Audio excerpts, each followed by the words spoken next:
আসসালামু আলাইকুম প্রিয় আপু ভাইয়ারা, সবাই কেমন আছেন?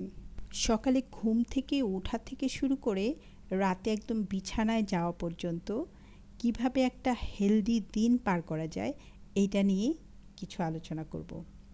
সকালে ঘুম থেকে উঠলেন, আপনি যেই ধর্মের অনুসারী হন না কেন, মুসলিম, হিন্দু, বৌদ্ধ, খ্রিস্টান, আপনাদের নিশ্চয়ই প্রার্থনা, নামাজ আছে। একদম ঘুম থেকে উঠেই প্রথমে হাতটা ভালো করে ধুয়ে নেবেন সাবান পানি দিয়ে।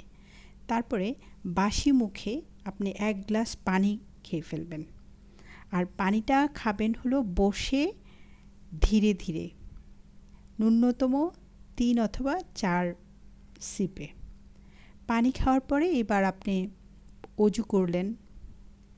অজু করে আপনি আপনার যে ধর্ম, সেই ধর্ম অনুসারে আপনি নামাজ পড়লেন, প্রার্থনা করলেন।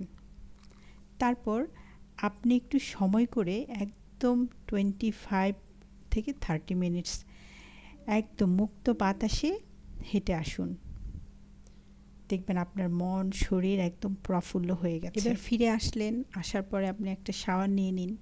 শাওয়ার নেওয়ার পরে আপনি একটা নাস্তা করে ফেলুন, সকালের নাস্তাটা। এবং সকালের নাস্তাটা বেশ ভালোভাবে ভরপেট একদম মজা করে খেয়ে নিন। রাজার মতো সকালের নাস্তা করুন। ২টা রুটি নিন, সবজি নিন, ডিম বয়েল অথবা ডিম পোস্ট নিন। তারপরে কিছু ফ্রুটস খেয়ে ফেলুন। তারপর কিছুক্ষণ আপনি রেস্ট নিতে পারেন।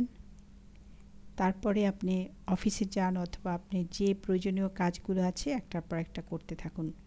দেখবেন আপনার সকালটা এমনভাবে শুরু হলে আপনার দিনটা কত সুন্দরভাবে কেটে যায়। আপনার কোনো কাজে কোনো ক্লান্তি আসবে না।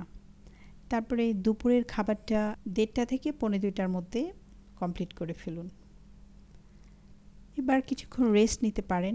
কিছুক্ষণ রেস্ট নেওয়ার পরে আবার আপনি যে কাজ সেটাতে জয়েন করে ফেলুন। যদি অফিসে থাকেন তাহলে অফিসে, বাসায় থাকলে বাসায়, বা অন্য বিজনেস হোক, যাই করেন না কেন, সারা দিনে আপনি পর্যাপ্ত পানি পান করবেন। ন্যূনতম ৮ গ্লাস পানি পান করতে হবে।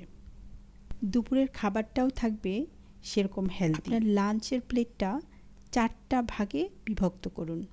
তার ১ ভাগে ভাত রাখুন, আরেক ভাগে মাছ, মাংস, ডিম, আরেক ভাগে হলো ভেজিটেবল, আরেক ভাগে কাঁচা সালাদ।